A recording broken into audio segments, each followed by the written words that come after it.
softly on the day we buried my grandmother, Eleanor Rose, the last link to my mother's family and owner of what my in-laws dismissively called that dusty old junk shop on Main Street. What Rose Antiquities lacked in modern glamour, it made up for in character.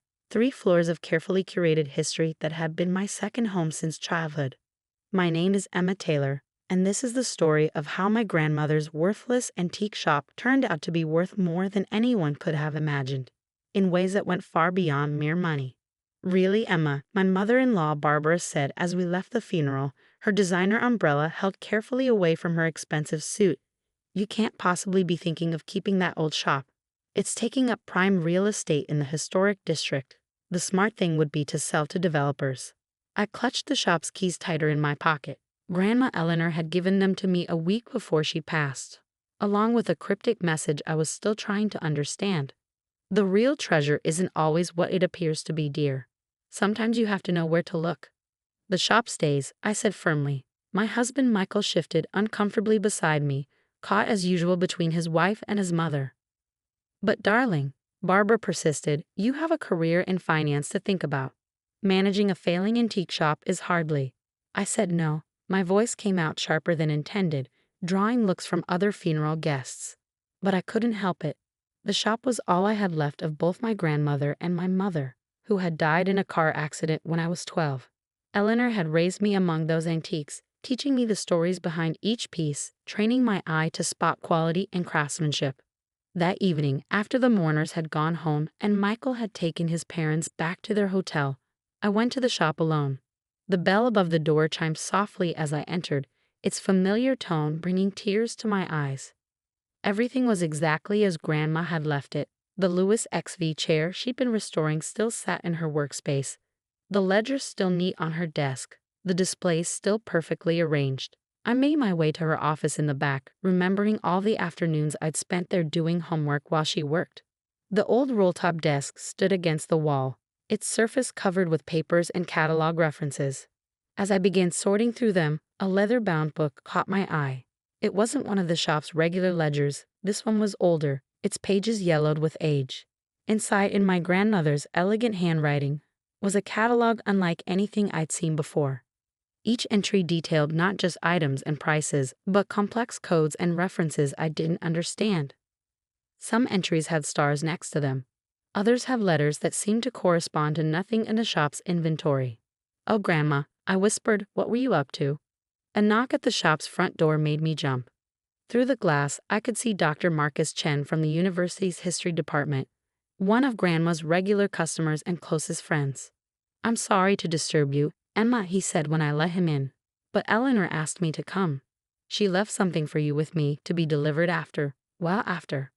He handed me an envelope, thick with what felt like a key inside. "She said you'd need this once you found her special ledger." My hand trembled as I opened it.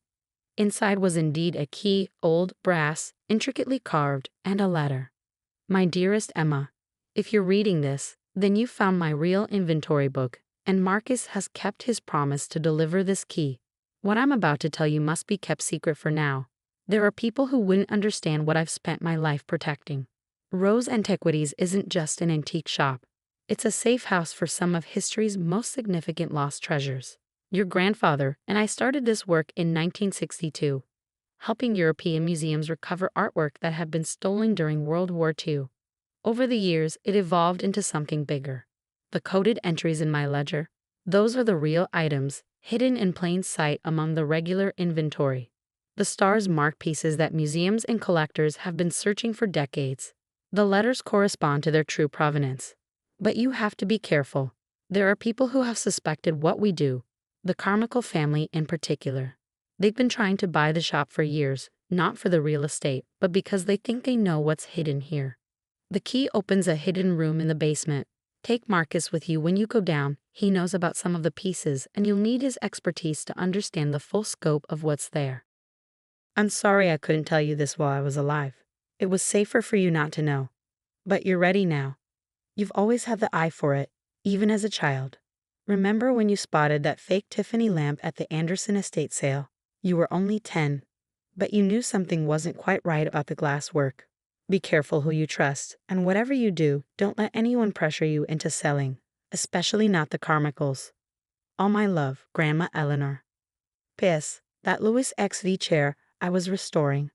Look under the seat cushion. The papers there will explain everything about the Vermeer. I looked up at Marcus, my mind spinning. The Vermeer? As in Johannes Vermeer? The Dutch master? He nodded gravely. Perhaps we should check the basement before we discuss this further.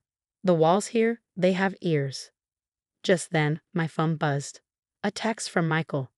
Mom's insisting on coming by the shop tomorrow morning to help you catalog everything for the estate sale. I tried to tell her no, but you know how she gets.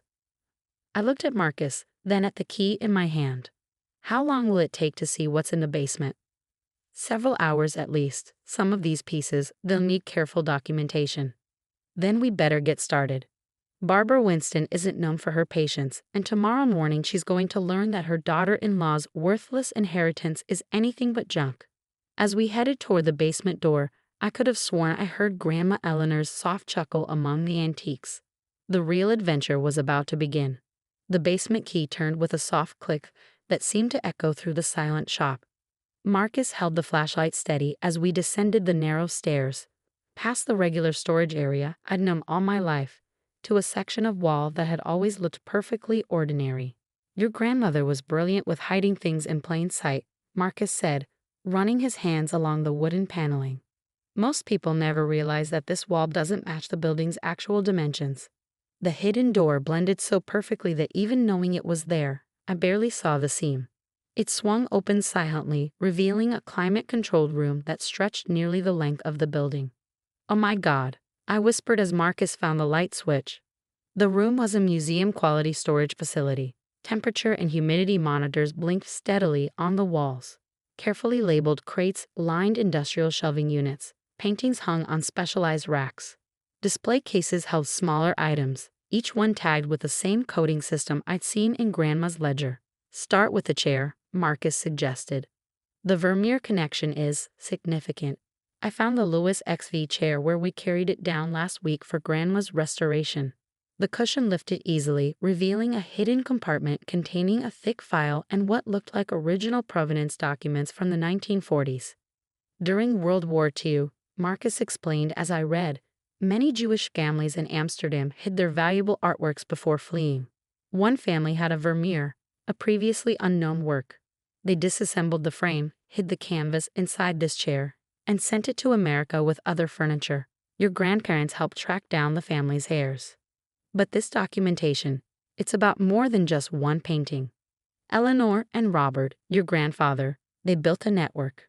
Museums, art historians, legitimate dealers, all working to recover lost art and artifacts. This shop became a safe waypoint. Items could be hidden here, documented, authenticated, and returned to their rightful owners. I moved through the room in a daze, matching codes from the ledger to items on the shelves. Each piece had a story. Ancient artifacts looted from archaeological sites, artwork stolen by the Nazis, cultural treasures taken during colonial periods. The Carmichaels, I said suddenly, remembering Grandma's warning. They know about this. They suspect Gregory Carmichael's father was involved in some questionable acquisitions. He's been trying to find evidence of lost pieces for years. That's why they keep trying to buy the building. My phone buzzed again. Another text from Michael. Mom's determined to come by first thing tomorrow. Says she's already called an estate liquidator. I looked at my watch. 11:30 p.m. How many people do you trust completely to help us document all this tonight? Marcus was already on his phone. I can have a small team here in 30 minutes. All vetted. All who worked with Eleanor before.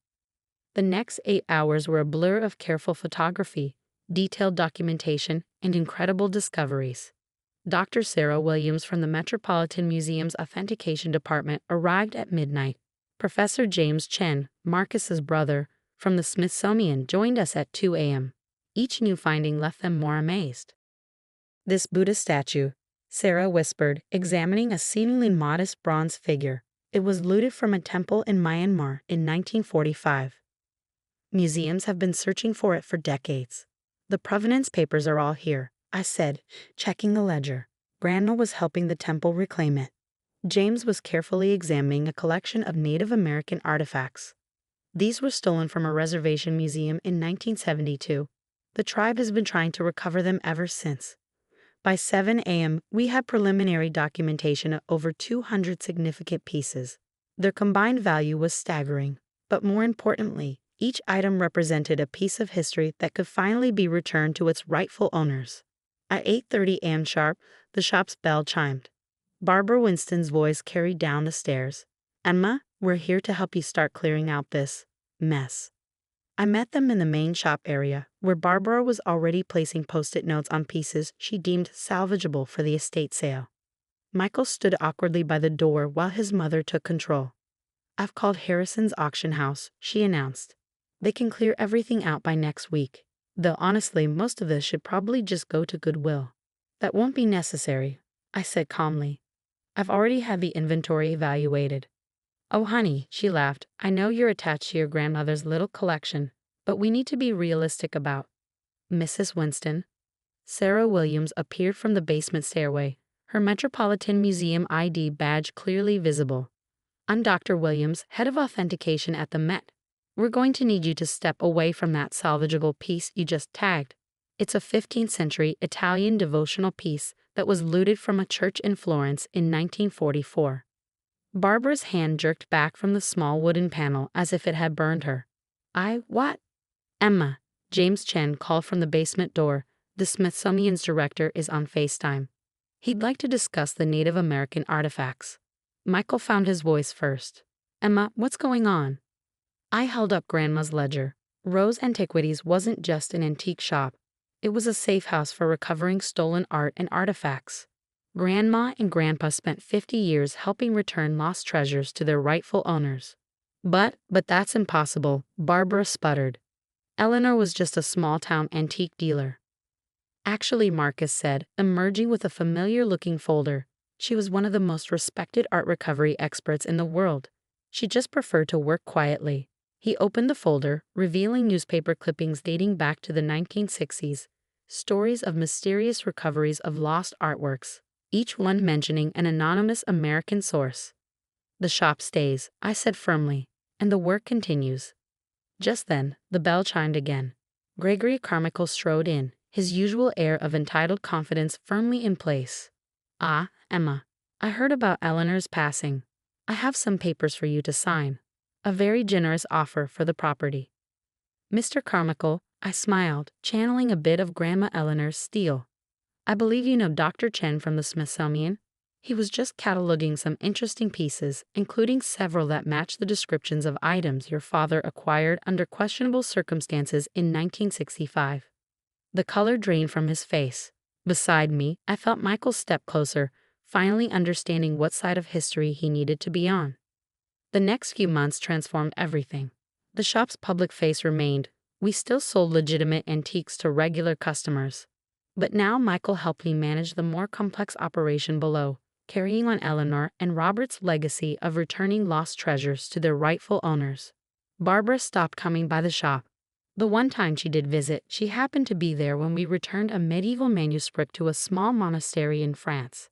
The abbot's tears of joy as he reclaimed his order's lost treasure seemed to finally help her understand that some things are worth more than their sale value. Last week, I found a letter I hadn't noticed before, tucked into the back of Grandma's ledger. "Emma, by now you've discovered what Rose Antiquities really is, not just a shop, but a mission. Each piece here represents a fragment of someone's heritage, a part of history that deserves to go home." Your mother understood this. She was helping us research lost artworks when she had her accident. I couldn't bear to tell you then, but I knew someday you'd be ready to know, and to continue what we started. The real treasure isn't in the monetary value of these pieces. It's in the joy of a family reclaiming their heritage, a museum completing their collection, a culture restoring its artifacts. That's the true worth of what we do. Take care of our life's work, dear one. And remember, sometimes the most valuable things are hidden in plain sight. All my love, Grandma Eleanor. The shop still stands on Main Street, looking much as it always has. Customers still browse for vintage furniture and interesting curios.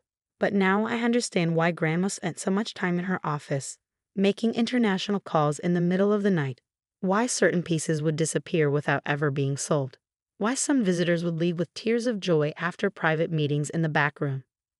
Michael helps manage a legitimate antique business now, having left his corporate job to join me full-time. He has a good eye for it, though he still sometimes shakes his head in amazement when we unlock that basement door. Barbara tells her country club friends that her daughter-in-law does something with art recovery, making it sound as prestigious as possible without understanding the real scope of our work. That's fine. Like Grandma Eleanor, I've learned that sometimes it's better to let people believe what they want to believe.